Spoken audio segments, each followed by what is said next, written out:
Padre, que sea tu Espíritu Santo, usando la revelación de tu santa palabra, Señor, la que habla a nuestra vida y nos siga dando forma a nuestra fe, que nos afirme en las verdades gloriosas de tu palabra, Señor, de tus promesas, para que podamos andar por en este caminar contigo, Señor, pero hacerlo de manera ferviente, de estar avivados nuestros corazones, Señor, y que a pesar de los problemas, las dificultades del día a día, las presiones, Señor, y cualquier otra situación, podamos manejarlas a la luz de estas verdades que nos han dado esa fe viva, Señor, y poder andar de manera avivada, Señor, delante de ti.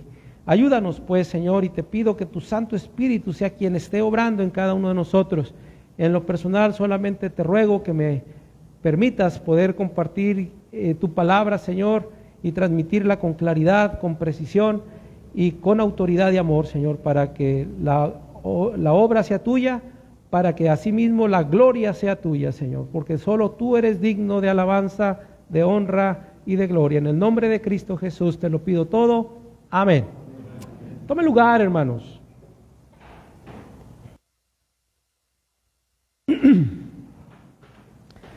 Bien, hermanos, pues continuamos con el camino a un avivamiento permanente. No sé cuántas de las cosas que ya hemos visto y hablado, hermanos, referente al libro de los Romanos, nos están ya encaminando hacia ahí, ¿verdad? Hacia ese punto de estar avivados, de tener las razones y los motivos dados por Dios para que mi fe esté ardiente, para que mi fe esté hirviendo, dice la palabra ferviente es hervor de fe, ¿verdad? Está compuesta de estas dos palabras, hervor de fe. Entonces, que nuestra fe realmente se afirme y nos mantenga contentos, alegres, ¿verdad? Satisfechos, plenos, pero no por lo que nosotros podamos hacer o lo que estemos haciendo, sino por lo que Dios hizo y está haciendo en nosotros. Y ¿sabes qué? Aún más, lo que Dios hará por nosotros. Porque hay grandes promesas de parte de Dios que todavía están por cumplirse. Hay cosas que todavía Dios no ha cumplido en nosotros, pero Él ha prometido cumplirlas y puedes estar seguro de que Él lo hará. Porque si hay algo que tiene Dios es que Él es fiel a su palabra. Él nunca ha fallado y nunca fallará. Así es que, hermanos, recuerdan, estamos en el capítulo 4, apenas vamos en el capítulo 4 de Romanos. La semana pasada, con la gracia del Señor, estuvimos viendo los versos del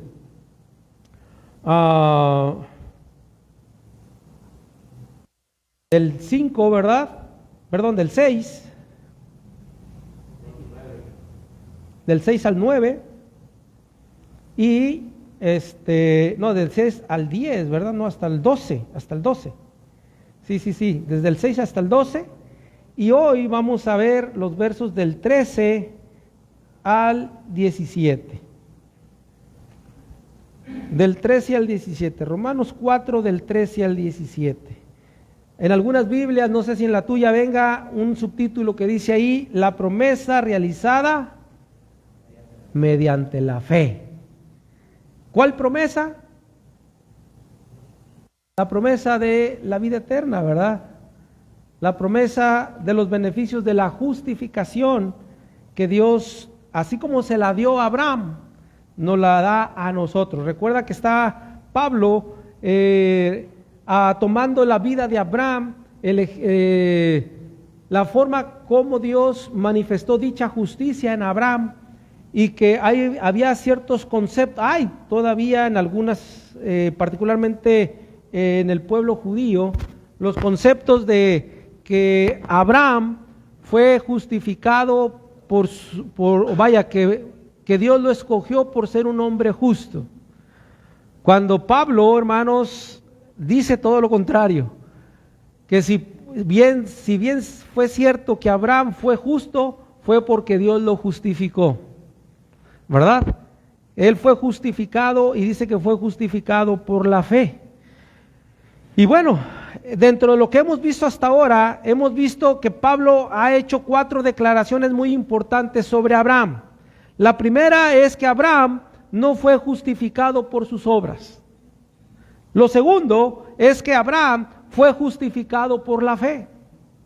Fíjense los contrastes, no obras, pero sí fe. Lo tercero, que Abraham fue bienaventurado por ser justificado. Y número 4, Abraham no fue justificado por medio de la circuncisión.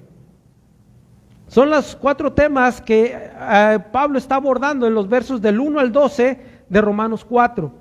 Ahora vamos a ver cómo se aplica esa promesa en los versos del 13 en adelante, pero en esta oportunidad solamente vamos a ver los versos 13, 14, 15, 16 y 17. Bueno, antes de llegar a ellos, hermanos, déjenme decirles que todas estas declaraciones que he mencionado eran contrarias a la creencia popular de los judíos, quienes idealizaban a Abraham. Y debido a él, hermanos, ellos consideraban ser herederos de todos los favores y los bienes divinos. Esto los hacía, al criterio de ellos, especiales y superiores a los demás. Por eso el judío tenía una tendencia a ser muy racista, ¿verdad? Tenía una tendencia a menospreciar a las demás personas que no fueran judías. Hay todavía hasta el día de hoy mucho celo de parte del judío hacia ciertas cosas en las cuales, hermanos, definitivamente ninguno de nosotros pudiéramos aspirar, poder hacer por no ser judíos. Por ejemplo, ¿cuántos de ustedes les ha tocado escuchar o ver por televisión el Muro de los Lamentos allá en Jerusalén? ¿A usted, hermano, se le permitió acercarse al Muro de los Lamentos cuando fue, hermano Félix? ¿Que tuvo algún permiso especial para poder hacerlo? Oh, qué bien. ¿Pudo poner una oración dentro del Muro de los Lamentos? Porque ya ve que se escribe una oración y la ponen ahí. Normalmente, ¿verdad? Hay este tipo de celo, ¿verdad? Del judío, de que esos lugares son tan sagrados que no permitían que nadie se acercara, ¿verdad? Ahora que escucho al hermano, no me acuerdo si ya le había preguntado esto, pero yo tenía entendido que no te dejaban entrar a menos de que fueras judío. Ok, muy bien. Fíjense, un dato interesante. Creo que nos hace falta ir a Tierra Santa. No hace falta, pero Dios sabe. Pero lo importante aquí, hermanos, es que el judío tiene un celo de las cosas de Dios. Claro que lo tiene, y tiene un celo muy genuino, pero no es conforme al Evangelio. De hecho, dice la Biblia, hermanos, mismo Pablo lo confirma, que los judíos son enemigos del Evangelio. Y esto es cierto en relación a que ellos no creen en Jesús como el Mesías, que ya vino y dio su vida por los pecadores, que vino y estableció, inició el reino de Dios sobre la tierra, ¿verdad? Concediendo perdón de pecados y vida eterna a todos los que creen en Él. Entonces, el judío sigue pensando de alguna manera, porque todavía para ellos no existe el Nuevo Testamento, para ellos solamente existen las Escrituras, que son de Génesis hasta Malaquías, o sea, el último libro del Antiguo Testamento para nosotros, y que ellos idealizan pues a Abraham en un sentido de que gracias a Abraham ellos son especiales y gozan de los favores divinos, pero solamente ellos. Si tú quieres gozar del favor divino, tienes que hacerte un prosélito, o sea, convertirte ser de creencia del judaísmo, hacerte no un judío, pero ¿cómo se dice? Pues un prosélito, así se le llama, ¿verdad? O sea, una persona que se convierte al judaísmo, así como fue la conversión de Ruth, por ejemplo. ¿Alguien recuerda de Ruth? ¿Qué le dijo Ruth a Noemí cuando ésta iba de regreso a Jerusalén? Exacto. O sea, eso es una conversión, ¿verdad? Tu pueblo va a ser mi pueblo y tu Dios va a ser mi Dios. Entonces, así como ella, hubo varios prosélitos, mucha gente que se hizo prosélito, o sea, se convirtió al judaísmo sin ser judío de nación, pero se hacían prosélitos. Entonces, para poder entonces gozar de los bienes, tenías que hacerte de la creencia del judaísmo. De lo contrario no es así, ¿verdad? En un sentido esto es igual en el evangelio, ¿verdad? Si una persona no llega a Cristo, no cree en Cristo, pues no tiene el beneficio, ¿verdad?, del perdón y la vida eterna. Pero es claro que lo que dice Juan 3:16, que de tal manera amó Dios ¿a quién? Al mundo, a todas las personas, ¿verdad? Y por ese amor, ¿verdad?, dice que entregó a su Hijo unigénito para que todo aquel que en Él cree no se pierda, sino que tenga vida eterna. Entonces, recuerden que y más, hermanos, en aquel tiempo en que el Pablo está escribiendo la carta a los romanos, había esta fuerza o esta influencia tan grande que había de creer en Abraham, y que Pablo estuviera hablando de esta forma de Abraham, hermanos, no era común, obviamente, y menos de un judío, y menos de alguien que fue tan importante dentro del judaísmo como lo fue Pablo en su tiempo, pero ahora él estaba dando testimonio como cristiano. Y estaba dando las bases y los fundamentos respecto a cómo es que Dios justifica a las personas. Y tuvo que tomar a Abraham, hermanos, porque Abraham es el padre de la fe, ¿verdad? Y él tenía que hablar precisamente, bueno, no sé si tenía, pero él usó a Abraham. Y vaya que es un gran ejemplo, hermanos, de cómo se aplica la justicia de Dios en una persona. Por eso vamos a continuar, hermanos, viendo otras dos declaraciones muy importantes que Pablo hace en relación a la aplicación de la justicia de Dios para Abraham. Y volvemos, todo esto tiene que ver, o la intención es que tú y yo nos afirmemos en estas verdades para que tengamos esa convicción que necesitamos para estar realmente avivados. Saber de dónde depende, hermanos, mi justicia, qué es lo que Dios ha hecho realmente a través de Jesucristo en mí, todos esos beneficios maravillosos que el Señor nos ha concedido, y que todo, hermanos, solamente es por medio de la fe. Entonces, hermanos, vamos a ir, por favor, acompáñenme a ir a Romanos 4, versículos del 13 al 15, hermanos, vamos a leer todos juntos Romanos 4, 13 al 15, ¿qué dice?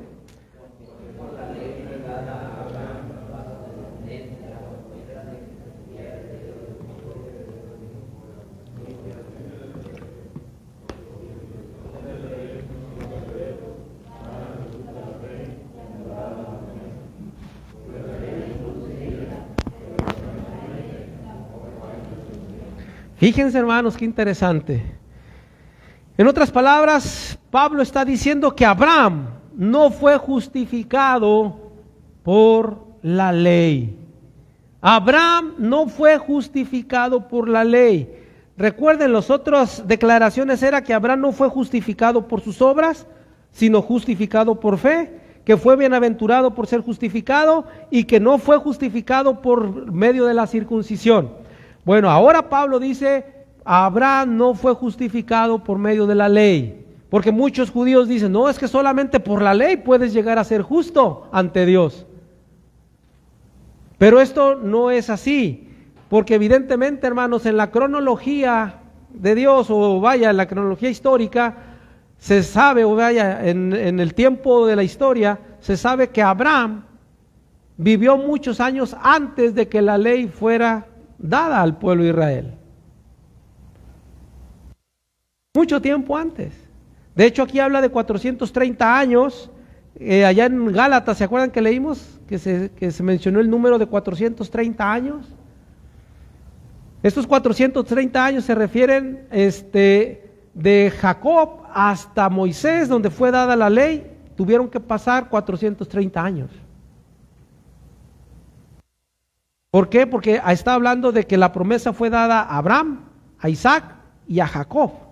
Entonces tuvieron que pasar esos 430 años después de la vida de Jacob para que se diera la ley.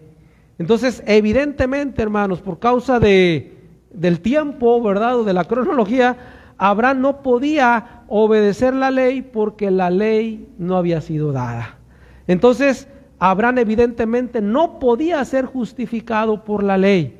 Y esto nos dice muchas cosas, porque cuántas personas están en búsqueda de cumplir con ciertos requerimientos que las religiones han impuesto para poder aspirar a ser perdonado o alcanzar la salvación.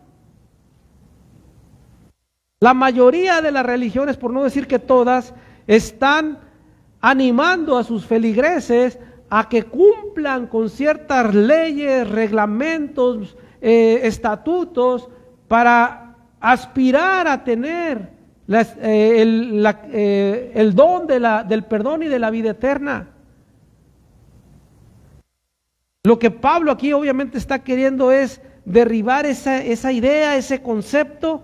A lo mejor algunos de nosotros tal vez hemos pensado de que, si yo vengo a los cultos todo el tiempo, yo creo que con eso voy a garantizar mi salvación.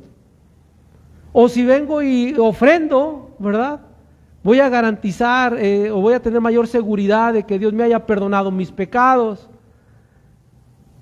O si yo sirvo en la iglesia, si yo participo en los ministerios de la iglesia, tal vez eso me ayude para cuando yo esté en el día del juicio. Hermanos, no se trata de cumplir leyes. Abraham no conoció ninguna ley. Bueno, en el sentido de la ley mosaica, nada de la ley mosaica o la ley que es dada por Dios a Moisés, Abraham conocía, nada de eso conoció él. Entonces, esto es muy importante que nosotros también lo tengamos claro. Nosotros no estamos sujetos a una ley, básicamente, en términos religiosos. La Biblia habla, por ejemplo, de una ley, la ley de Cristo, que tiene que ver con la gracia de Dios. Y esa es otra cosa, ¿no?, que ahorita no voy a poder hablar de ello, pero déjenme decirles que ya se había hecho mención de esto, ¿verdad?, de que Abraham no fue justificado por la ley. Pero aquí lo dice, hermanos, el apóstol Pablo de una manera muy clara: ningún hombre ha podido congraciarse con Dios por medio de un patrón de conducta o de normas religiosas. Nadie puede decir, yo quedé bien con Dios cuando hice esto, ¿verdad? Le compartí mi pan con esta persona que estaba en necesidad. Tus obras no nos congracian con Dios. Estas no nos justifican ante Dios. O las normas religiosas, ¿verdad? Incluso sabemos que ya fuimos invitados a participar, ¿verdad? Para el 2 de noviembre vamos a tener bautismos. El hecho de que una persona se bautiza, eso no lo con gracia con Dios. O sea, no obtienes gracia de parte de Dios por ser bautizado, o por participar en la cena, o por cualquier otra cosa que nosotros podamos reconocer que Dios nos llama a hacer. Eso no nos confiere ninguna gracia. No se trata de patrones de conducta ni de normas religiosas. Abraham no pudo ser justificado por obedecer la ley de Moisés porque simplemente no había sido revelada todavía. El texto es claro al decir que por la justicia de la fe, dice el versículo 13, ¿verdad? Dice, porque no por la ley fue dada a Abraham o a su descendencia la promesa de que sería heredero del mundo, sino por la justicia ¿de qué? De la fe. Lo que tanto ha dicho la Escritura, ¿verdad? El justo por la fe vivirá, ¿verdad? En un sentido. El punto aquí es que es la fe la que nos justifica delante de Dios, como bien lo dice Pablo de Abraham, ¿verdad? Tomando como referencia Génesis 17:5, si mal no recuerdo. Entonces, como ya lo habíamos antes mencionado, Pablo aquí hace mención de una promesa que evidentemente se refiere al pacto abrámico, pero llama la atención esto, ya que dice que él, o sea, Abraham o su descendencia, serían herederos del mundo. Y la pregunta aquí es, ¿qué querrá decir el que ellos, o sea, esta expresión de que ellos serían herederos del mundo? ¿No te llama la atención? Porque dice ahí el versículo 13, ¿verdad? Porque no por la ley fue dada a Abraham o a su descendencia la promesa de que sería heredero del mundo. ¿Qué quiere decir eso?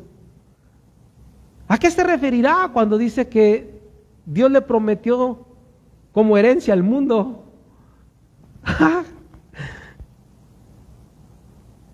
Es interesante, ¿verdad?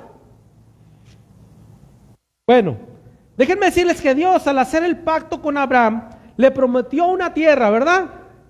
¿Sí o no? Le prometió un pueblo, una nación muy grande, pues. Y le prometió la bendición que ellos representarían para todo el mundo. ¿En ti serán benditas? Todas las naciones, o todas las naciones, ¿verdad?, del mundo. Entonces, esto se confirmaría precisamente con la entrega de un redentor, descendiente de Abraham. La promesa de que ellos heredarían el mundo, hermanos, se refiere en el sentido de que por medio de Abraham vendría Jesús, quien vendría a ser el redentor del mundo.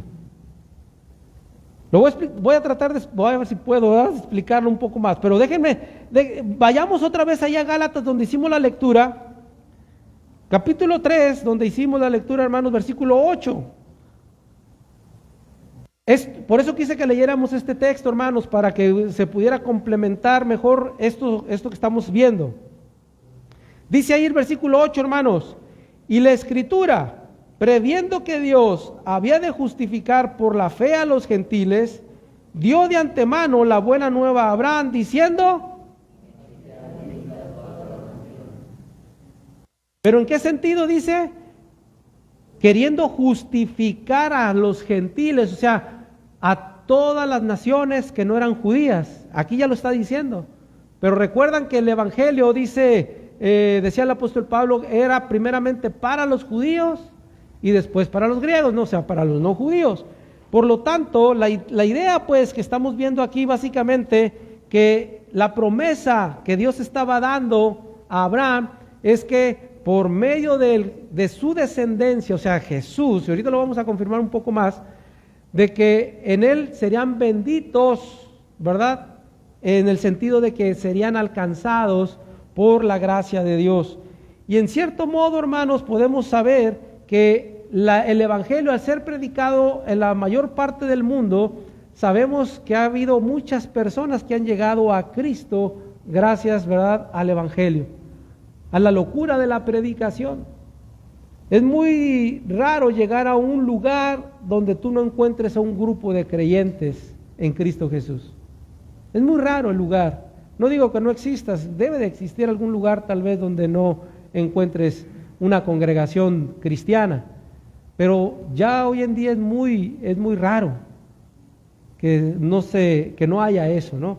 Entonces, la herencia de poseer el mundo, pues básicamente ser herederos del mundo, tiene que ver con eso, ¿verdad?, con el cumplimiento de la promesa hecha a Abraham de que en él, por medio del Redentor, que es Jesucristo, llegaría a todo el mundo, ¿verdad?, a todas las personas.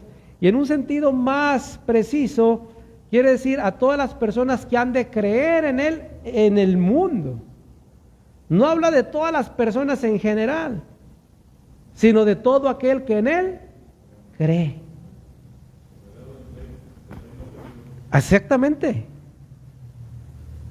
Y esto, volvemos, para entender un poquito de lo que está diciendo Abraham aquí, Pablo sobre Abraham, ¿verdad? De que él recibió la promesa de que sería heredero del mundo, ¿verdad? Ahora, fue a través del Mesías que Dios bendijo al mundo entero y habría de convertirse en heredero del mundo. Fíjate, ahí mismo en donde estábamos en Gálatas, capítulo 3, versículo 16. Dice ahí, ahora bien,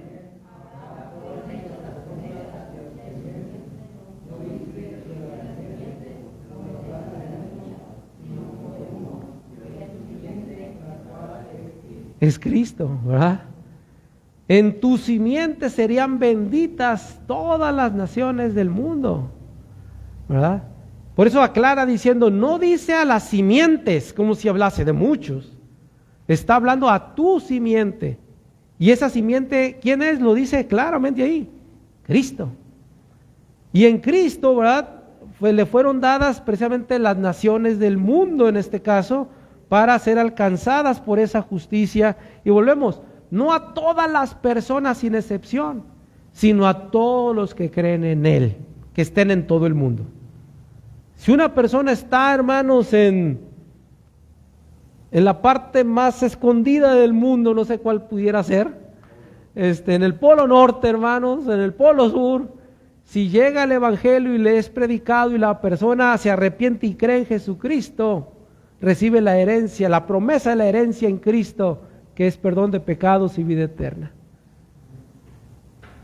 No importa donde sea que esté una persona, si se le habla del evangelio y ésta se arrepiente y cree, recibe la promesa que le hizo Dios a Abraham de que sería bendito por causa del Redentor, de la simiente que sería dada. No sé si logré explicarme un poco más, ¿verdad? Y esto es lo que está diciendo el apóstol Pablo. Entonces, todos los creyentes en Cristo reciben la promesa que es la justicia para vida eterna. Ahí mismo Gálatas 3:9, hermanos, dice, de modo que los que son de la fe son bendecidos con el creyente Abraham. Todos los que son de la fe de Abraham, hermanos, los que creyeron, los que creen en Dios. Acuérdate, dice, y Abraham le creyó a Dios y su fe le fue contada por justicia. Pues los que son de la misma fe de Abraham, o sea, los que le creen a Dios. Por eso ahorita el hermano Cuco dijo algo interesante, ¿no? Cuando estaba dando la bienvenida, qué importante es que creamos en Dios. Pero lo que marca diferencia es cuando le creemos a Dios. Abraham le creyó a Dios y eso le contó, o Dios le puso a su cuenta o a su favor la justicia de Dios, que antes era manifestada solamente por gracia, ¿verdad? Por medio de la fe, pero que ahora sigue siendo por gracia, por medio de la fe, pero ahora en Cristo, ¿verdad? Porque en Cristo es el cumplimiento de todas esas promesas. Ahora, ellos creían en el Redentor que no conocían, porque era algo que no había sucedido. Nosotros debemos de creer en un Redentor que tampoco conocemos pues físicamente, pero que ya lo hizo. Para nosotros ya es pasado, pero para ellos era futuro. Para Abraham, por ejemplo, para Isaac, para Jacob, para David, para Moisés, el creer en el Redentor era algo que esperaban para el futuro. Es como nosotros, ¿no? Estamos esperando evidentemente la vida eterna para el futuro, nuestra resurrección para el futuro, la glorificación para el futuro. O sea, todas esas promesas son futuras. Aunque para nosotros la venida del Mesías ya es un pasado, ya pasó, pero sigue vigente para nosotros, ¿no? Y para todo aquel que crea en Él. Entonces, no es la descendencia humana de Abraham los que son herederos, sino de todos los que son de la fe de Abraham, son descendientes de Abraham. Dice ahí, hermanos, en Gálatas 3:7. Sabed, por tanto,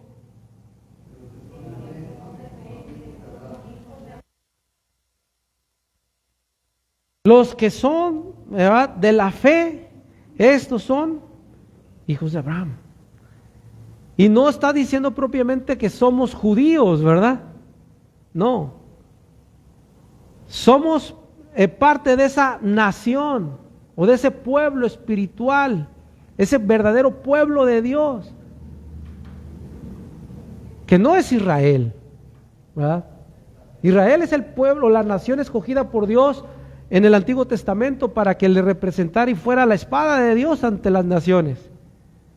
Pero hermanos, lo que Dios quería era un pueblo o una nación santa, de sacerdotes, dice ahí en Éxodo.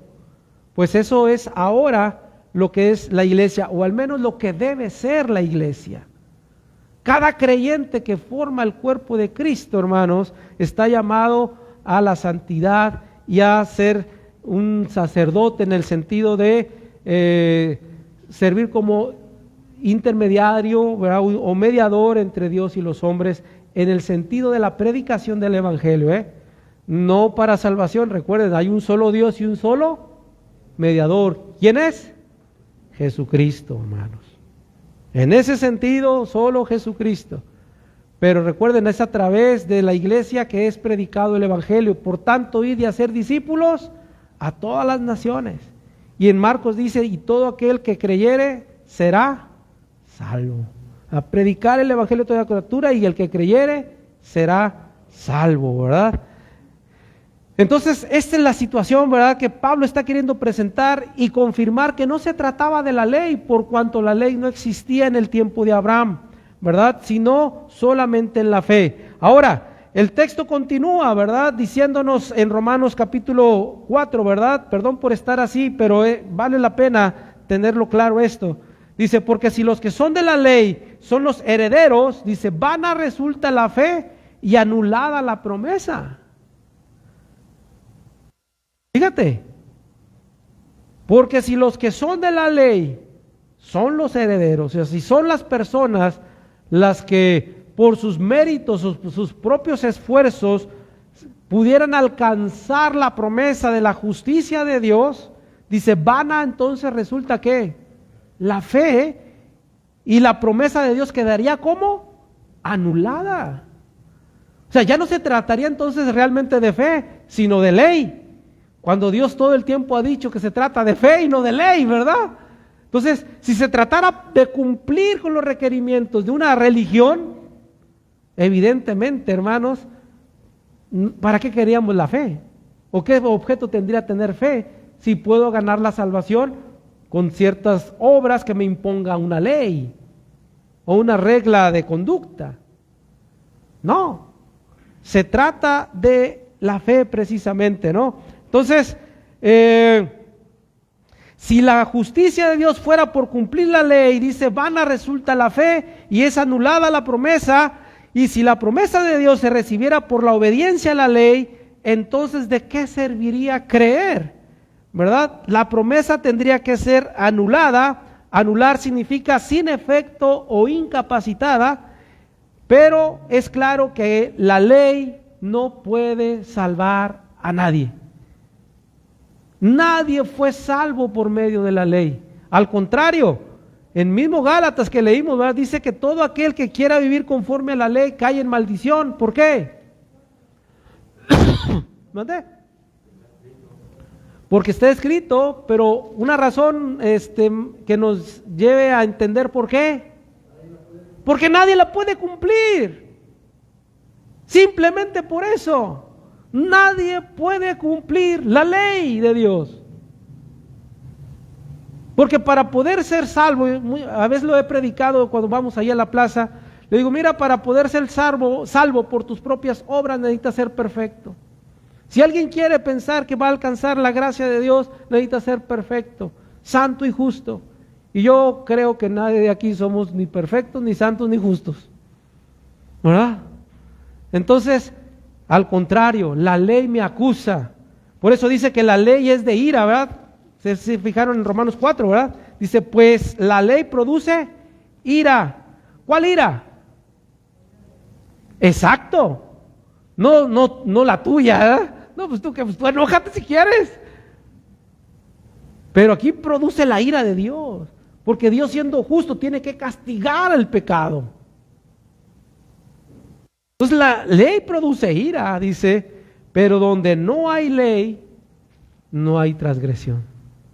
O sea, si Dios nos ha librado de la ley a través de Cristo, nos ha librado también de ser acusados transgresores de esa ley. Por lo tanto, lo que pesa sobre nosotros, y si digo que es algo que pesa, tiene que ver con la justicia de Dios. Vaya, más bien es puesta a nuestra cuenta la justicia de Dios.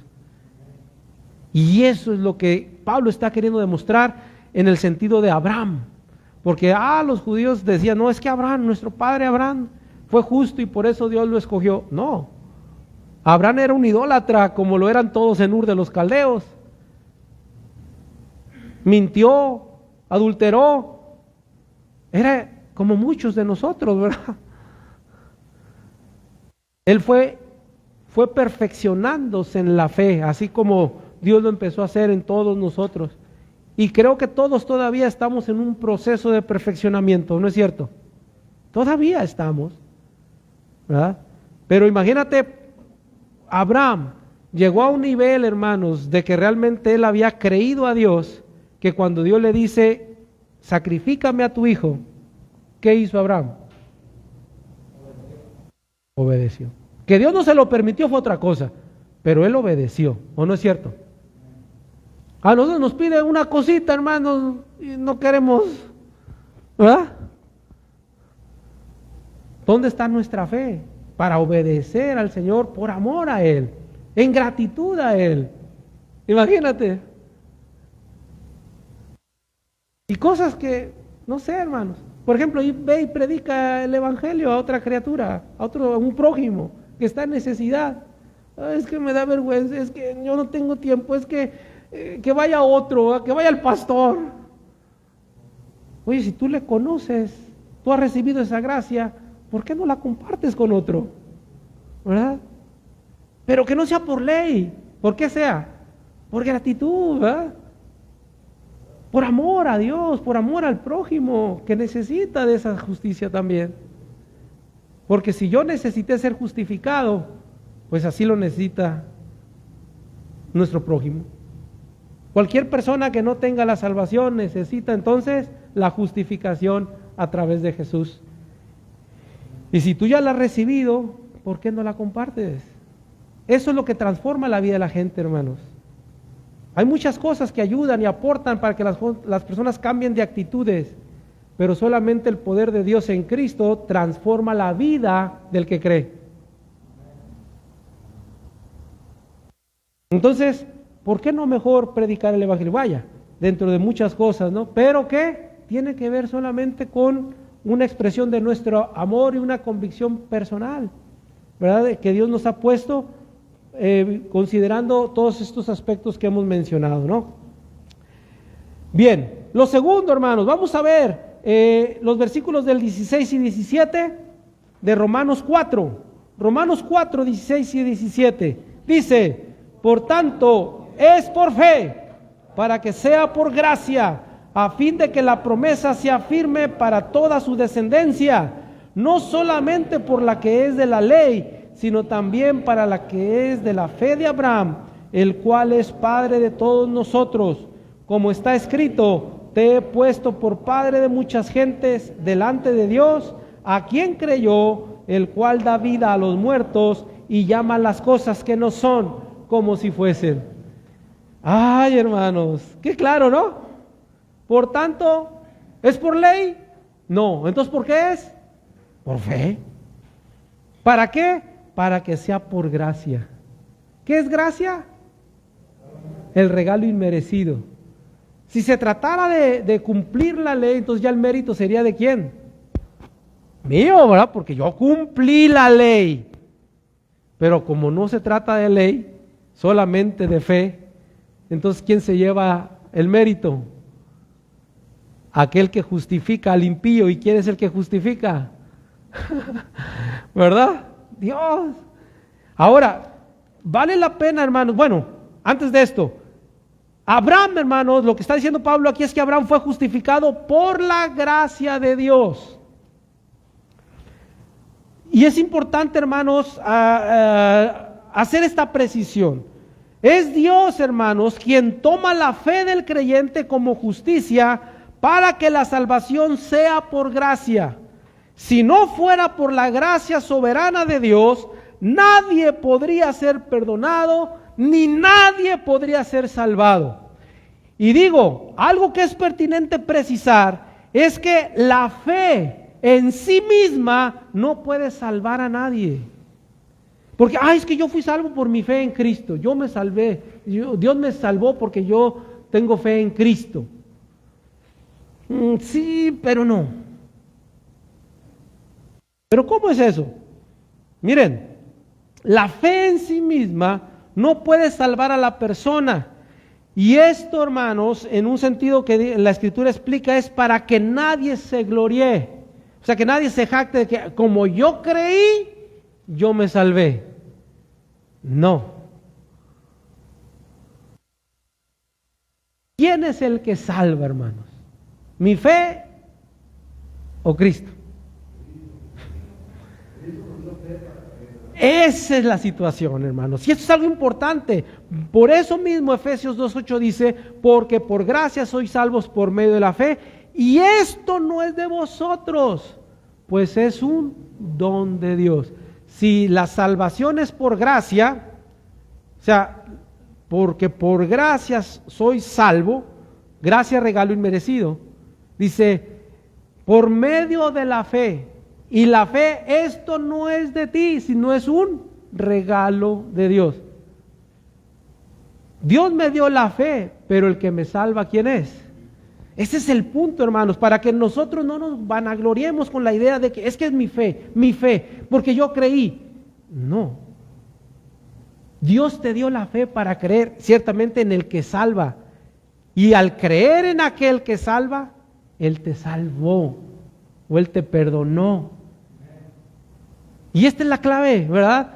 Donde te das cuenta de cuán grande es el amor de Dios para tu vida, para mi vida, en que Él nos ha concedido grandes maravillas, cosas sublimes, no solamente en el sentido, ¿verdad?, de las cosas materiales, que ya esas de por sí, hermanos, son añadiduras, dice la misma Escritura. Pero estas cosas, hermanos, que son eternas y que nadie las puede ganar o merecer bajo ninguna circunstancia. Y esto es lo que quiere decir Pablo. Abraham tampoco mereció ser salvo, ser justificado ante Dios, pero Dios por su gracia lo justificó, lo perdonó, lo salvó.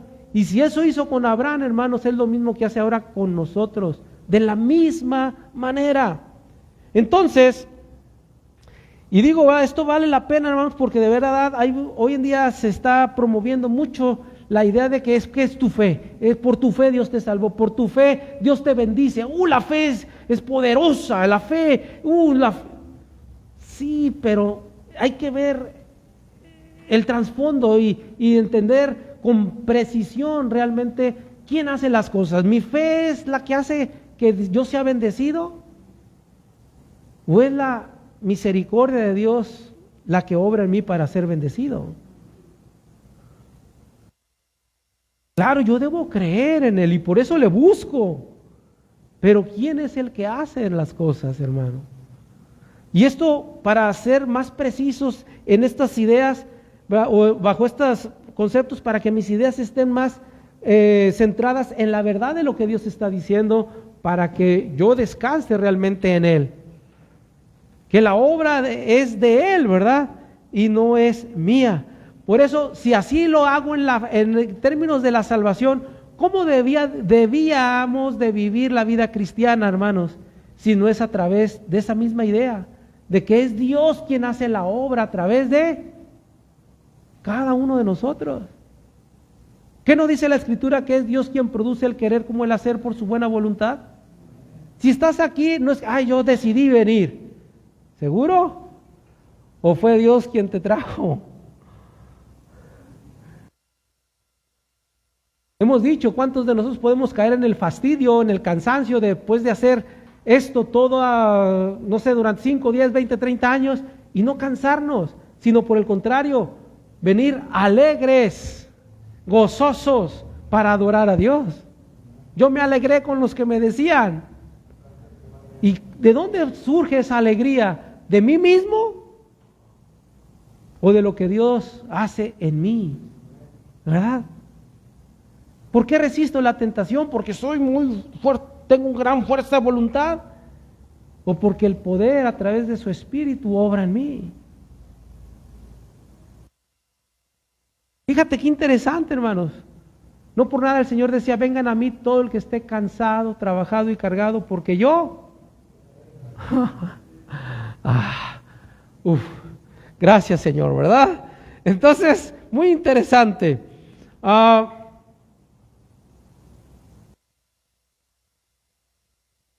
El perdón y la salvación, hermanos, está en la gracia de Dios, quien proveyó el camino a la salvación, otorgando justificación por la obra de Cristo. La gracia es el poder divino que trae justificación a fin de que la promesa sea firme. Porque si fuera por tu fe, hermanos, ¿cómo es nuestra fe a veces? Si la promesa de la salvación se fundamentara realmente en tu fe, hermano, ¿cómo estaría el asunto? ¿No es cierto que muchas veces nuestra fe ha menguado? Nuestra fe de repente está por los suelos. Por eso no se trata de fe, dice, sino realmente de la promesa, ¿verdad?, que Dios ha hecho. Ahí está firme, hermanos, esa gracia por la promesa de Dios. No por nosotros, hermanos, no, hombre.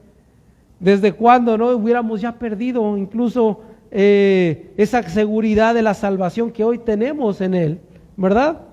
Entonces, la gracia es el poder divino que trae justificación a fin de que la promesa sea firme para toda la descendencia espiritual de Abraham. Es en este sentido, hermanos, que Él es el Padre de todos nosotros.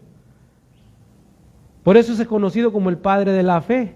Porque en Él, que fue el primero que en un sentido se aplica la justicia de Dios, ¿verdad?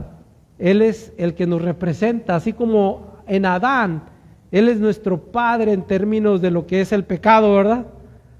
De lo que es la humanidad misma. Bueno, Abraham es conocido como el Padre de la fe.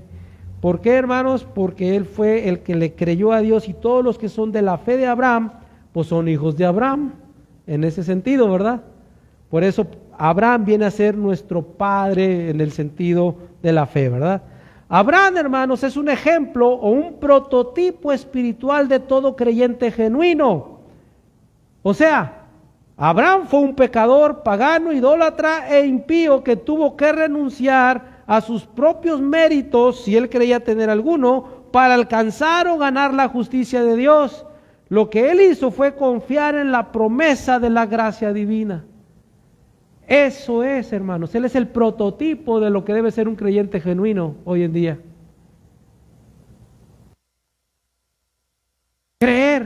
Creerle a Dios solamente y dejar que Dios haga la obra, porque Él es el único que puede hacerlo. Tan es así que por eso dice más abajo, ¿no?, donde leímos, dice en el verso 17, dice: como está escrito, te he puesto por padre de muchas gentes delante de Dios, a quien creyó, y dice, el cual da vida a los muertos y llama las cosas que no son como si fuesen. Vale la pena mencionar, hermanos, que este texto, sacado de su contexto, muchos lo han usado para apoyarse en la falsa idea de que tú puedes decretar en el nombre de Jesús para que Dios haga un milagro o lo que tú le estés pidiendo. ¿Quién no ha escuchado tal vez esas personas o esas oraciones que dicen: yo declaro en el nombre de Jesús sanidad para esta persona, yo decreto? ¿Cuántos hemos escuchado esas cosas? Es que dice la Biblia que tenemos que llamar a aquellas cosas que no son como si fuesen. Y si tú estás enfermo, yo declaro que eres sano, y lo que no era se va a hacer porque yo creo. Yo tengo fe en que si yo declaro las cosas que no son como si fuesen, se van a hacer. Pero eso dice la Biblia, es lo que está enseñándonos Dios. No está enseñando eso. No se dejen arrastrar por esa idea que el texto no está diciendo. Recuerda, está hablando de qué? De la justicia, de la gracia, de la salvación. Dios es el único que tiene el poder para levantar a los muertos y para llamar, dice ahí, ¿verdad?, las cosas que no son como si fuesen. En otras palabras, Él es el único que tiene el poder creador. Él es el que declara lo que no fue, ¿para qué? fuese. Él dijo, hágase la luz. ¿Existía antes la luz? No. Y él al declarar, se hizo. ¿Sí?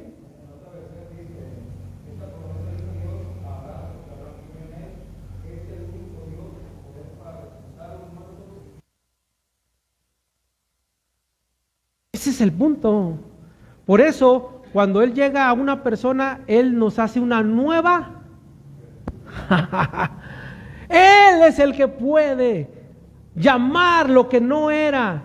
No había en ti un hombre espiritual, no eras renacido espiritualmente, no eras nueva criatura espiritualmente, pero Él tiene el poder para hacer de ti una nueva criatura, una nueva creación. Por eso dice, el que está en Cristo, ¿qué? Nueva criatura es. Las cosas viejas pasaron, he aquí todas son hechas nuevas. Él es el único que puede.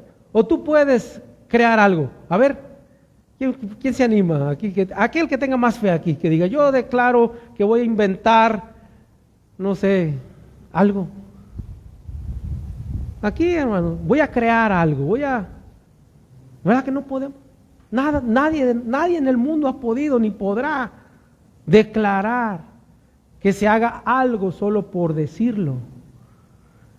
Y estas personas que te digo, que se hacen llamar a veces apóstoles o pastores, sanadores, profetas, gracias, ese estaba buscando. Son falsos, hermanos, son falsos profetas, falsos apóstoles que están mal usando las escrituras para hacer más espectacular lo que ellos quieren comunicar. Y el problema es cuando la gente les cree.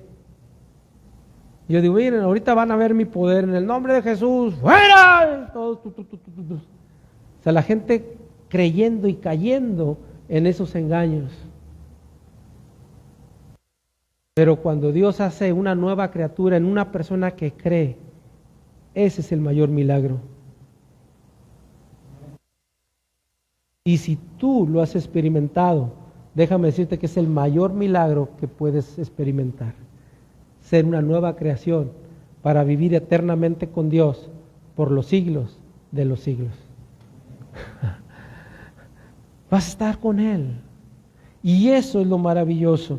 Entonces, cuidado con estos detalles, ¿verdad? Y qué bueno que nos topamos. Y ya, como no me puedo pasar ningún texto, hermanos, pues tenemos que tratar cada texto, ¿no? Entonces, esa es la situación.